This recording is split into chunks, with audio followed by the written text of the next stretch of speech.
আজকে একটা হাঁসের ডিম ভাজবো, এর জন্য নিয়ে নিছি 2টা শুকনো মরিচ, 1 চিমটি লবণ, 1 চিমটি হলুদ, ভাজা 2 জিরের গুঁড়ো ও কাঁচা মরিচ। ভালো করে 2 হাত দিয়ে এবার সবকটাকে একসাথে মিশিয়ে নেব। ভালো করে মাখায় নিলাম সবকটা উপকরণ। এখন হাঁসের ডিম 2টা ভেঙে দেব একটা একটা করে।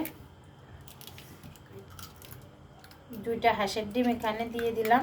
এবার হাঁসের ডিম 2টা দিয়ে ভালো করে মাখায় নেব। হাঁসের ডিম 2টা দিয়ে ভালো করে মাখায় নিলাম। তেলটা গরম হয়ে গেছে, ডিমটা দিয়ে দিলাম। এরকম একটা মজার ডিম ভাজা থাকলে ভাতের সাথে আর কিছুই লাগে না।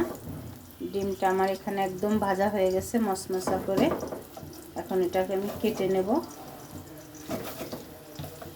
ডিম ভাজিটা আমার একদম রেডি। এটাকে এখন নামিয়ে পরিবেশন করব, আপনাদের সাথে শেয়ার করলাম। আল্লাহ হাফেজ।